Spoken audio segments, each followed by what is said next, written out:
ایسی پوری کرنے دی جائے. ٹھیک.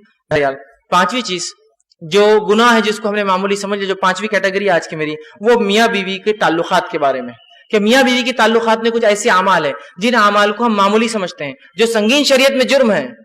کبھی کبھار لگتا ہے یار یہ بہائی تو نہیں جو بات کہی جا رہی، یہ بہائی نہیں ہے، یہ شریعت کا علم ہے. اگر میں اپنی خواہش کی بنیاد پر آپ سے کہوں گا تو یہ بہائی ہے، لیکن شریعت کا علم اور ایک حرام چیز سے بچنے کے لیے بات کہی جا رہی ہے. جو نبی اکرم صلی اللہ علیہ وسلم جو سب سے زیادہ پاک باز، سب سے زیادہ باحیا شخصیت تھے، ان کے منہ سے اور ان کے زبان سے نکلی الفاظ ہے یہ، تاکہ امت اس گناہ سے بچ جائے. اس اعتبار سے میں بھی یہ باتوں کو رکھ رہا ہوں. ٹھیک ہے. تو پہلا گناہ جس چیز کو معمولی سمجھا جاتا ہے ہمارے سماج میں میاں بیوی کے تعلقات میں، وہ یہ ہے کہ جو ہے بیوی کا اپنے شوہر کو ہم بستری سے انکار کرنا، اپنے شوہر کو اپنے نزدیک آنے سے انکار کرنا. نبی اکرم صلی اللہ علیہ وسلم نے جامع صغیر کے اندر یہ روایت آتی ہے، آپ نے فرمایا جب شوہر اپنے بیوی کو بلائے، ہم بستری کے لیے بلائے، تو عورت پر واجب ہے کہ وہ فوراً اس کی بات مان لے، سوائے شرعی عذر کے وہ انکار کر سکتی. شرعی عذر، ایسی کوئی مجبوریاں جس کی وجہ سے مجبوری الگ بات ہے، لیکن شرعی عذر نہیں ہے تو آپ فرماتے ہیں وہ خاوند کی فوراً خاوند کے جو ہے بات کو مان لے، خواہ وہ اونٹ کے کجاوے پر کیوں نہ بلا رہا ہو، بیٹھا ہوا ہو.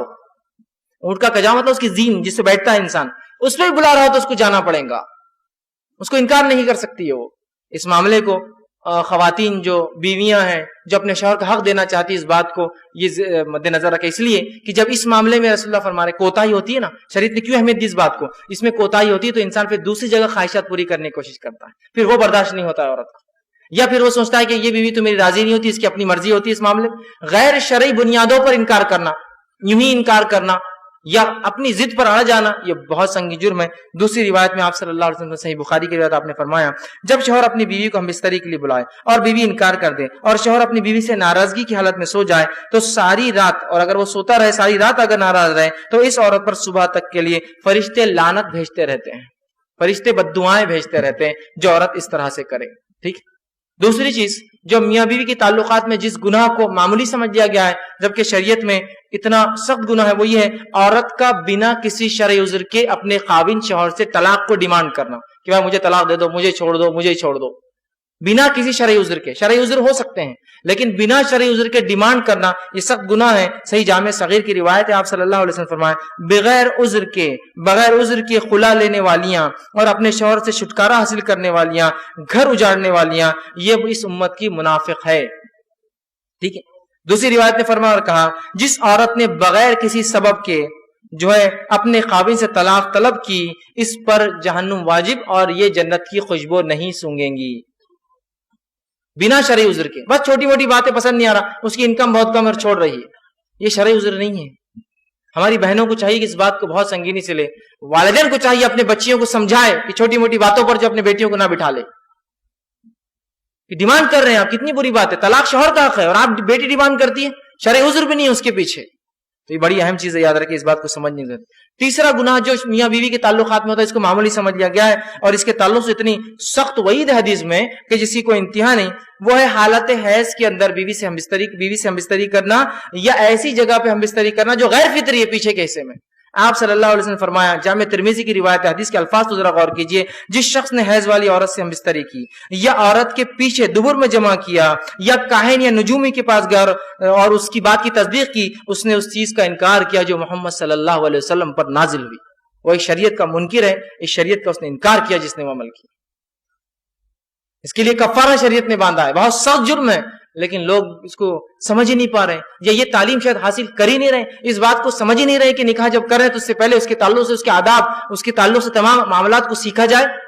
دنیا کی تمام چیزوں کے اندر ٹریننگ پروگرامز ہوتے ہیں، سب چیزوں کو سیکھا جا رہا ہے، لیکن شریعت کے مطابق کوئی چیز ہو تو وہاں ہم کو شرم آ رہی ہے، وہاں سیکھنے میں شرم آتی ہے.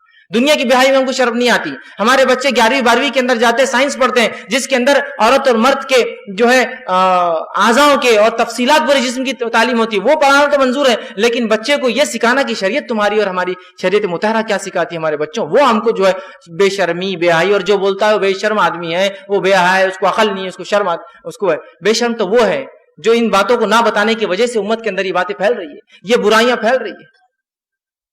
بہرحال اسی طرح جو ہے جو باتیں میاں بیوی کی تعلقات کی میں چوتھا گناہ جس کو معمولی سمجھ لیا گیا وہ یہ ہے کہ کسی غیر محرم عورت کے ساتھ خلوت میں اکیلے میں ملاقات کرنا اور کسی غیر محرم عورت سے ہاتھ ملانا یہ بہت سخت بری بات ہے۔ نبی اکرم صلی اللہ علیہ وسلم فرماتے ہیں اس کے تعلق سے آپ نے فرمایا، ترمذی کی روایت ہے، جب بھی کوئی آدمی کسی غیر محرم عورت کے ساتھ تنہائی میں ملتا ہے تو وہ 2 نہیں، تیسرا ان میں شیطان ہوتا ہے، وہ 3 ہو جاتے ہیں۔ اور میری بات یاد رکھیے، جب بھی بارود اور آگ، چاہے کتنے بھی اچھے دوست ہو، بارود اور آگ ملتے ہیں دھماکہ ہونا ہی ہے، چاہے کتنے اچھے دوست ہوں۔ آگ بھی بول رہی میں اچھی دوست ہوں تمہاری، بارود بول رہا بہت اچھا دوست ہوں، لیکن جب ملیں گے تو سوائے دھماکے کے کچھ نہیں ہو سکتا۔ انٹینسٹی زیادہ کم ہوں گی لیکن دھماکہ ضرور ہوگا۔ تو مرد اور عورت جب غیر محرم ملتے ہیں، یہ بارود اور آگ ہے، یہ کبھی بھی کتنے اچھی نیت سے ملے یہ دھماکہ ہونا ہی، یہ کبھی ساتھ نہیں رہ سکتے ہیں، ٹھیک۔ اسی طرح آپ صلی اللہ علیہ وسلم نے فرمایا اور کہا، عورت سے ہاتھ ملانا تو بہت دور کی بات ہے، عورت کا تعلق سے دھکا لگنا کیا ہے، اس کے بارے میں کیا؟ تو ہاتھ ملانا بولے تو پکڑنا ہو جاتا ہے، اسی دھکے کے تعلق سے آپ فرماتے ہیں، اور آپ نے فرمایا صحیح جو ہے جامع صغیر کی روایت ہے، تم میں سے کسی شخص کے لیے ایک کیل لے کر اپنے سر میں مار لینا، ٹھوک لینا، اور ظاہر سی بات سر میں کیلا ٹھوکیں گے تو کیا ہوگا، سمجھ رہے نا آپ؟ سر میں کیل لے کر ٹھوک لینا زیادہ بہتر ہے اس سے کہ کسی غیر محرم کو چھوئے، دھکا لگائے۔ کیل لے کے ٹھوک لینا زیادہ بہتر ہے بنسبت اس کے کسی غیر محرم کو دھکا لگے۔ یہاں ہاتھ ملانے میں دھکا کہاں لگتا ہے، ہاتھ ملایا جاتا ہے پورا، اور اس کو فخر، سٹیٹس اور پتہ نہیں کیا کیا سمجھا جا رہا ہے۔ یہ کائے کا فخر اور کائے کا سٹیٹس، اوچھا پن ہے میرے نزدیک۔ تو یہ نبی اکرم صلی اللہ علیہ وسلم نے کبھی کسی عورت کا ننگا ہاتھ دیکھنا بھی پسند نہیں کیا، کھلا ہاتھ۔ ایک بار ایک خاتون جس کو علم نہیں تھا شریعت کا، وہ مدینہ آئی اور بیعت آپ سے ان کے پاس بیعت کرنے کے لیے آئی، اسے پتہ نہیں تھا کہ عورتوں کی بات اللہ کے رسول کیسی لیتے ہیں۔ وہ آئے اور اپنا ہاتھ ڈال دیا آسم کے سامنے بیعت کے لیے، آسم فوراً اپنے ہاتھ پیچھے کے نظر پلٹا اور کہا، محمد کسی عورت کے ننگے ہاتھ کو چھونا تو دور، ننگے ہاتھوں کو دیکھنا بھی پسند نہیں کرتے ہیں، اور آپ نے چہرہ پھیر لیا اس سے۔ ہاتھ ملانا، اب یہ ہاتھ ملانا آفس کے لیے ہوتا ہوگا، بہت سے لوگ ان کا کلچر ہوتا ہے۔ کلچر کیا ہوتا ہے؟ کسی بھی عورت کو عید ملنے جاتے ہاتھ ملا کے ہاتھ پکڑ کے چومتے، کلچر۔ یہ کلچر فالتو کلچر ہے، چھوڑیے اس کلچر کو، نکل کے آئیے اس کلچر سے باہر۔ یہ شریعت نہیں ہے، جو شریعت محمد یہ کہہ رہے کیلا ٹھوکنا افضل ہے سر میں، ہاتھ دھکا لگنے سے۔ کیسے وہ اجازت دیں گا کہ آپ کلچر کے نام پر جو کسی عورت کا ہاتھ پکڑے؟ نہیں، ہاں پر سماج میں چلتا ہے، کلچر ہے ہمارا کہ کسی بھی عورت کا ہاتھ پکڑ کے ہم چومتے عید کے دن خوشی میں چومتے۔ یہ کلچر شریعت نہیں ہے، اس کو نکالنا ہوگا ہم کو اپنے زندگیوں سے، ورنہ پھر ہم ان لوگوں کو روک نہیں سکتے ہاتھ ملانے سے، اس لیے کہ آپ بھی تو کلچر کے نام پہ ایک عمل کر رہے ہیں، ٹھیک۔ اسی طرح جو ہے چھٹی چیز، جو گناہ جس کو معمولی سمجھ لیا ہم نے اپنے سماج میں کرنا، جو کہ شریعت کے نزدیک حرام ہے، سخت گناہ ہے، وہ یہ ہے جو ہے معاملات اور تجارت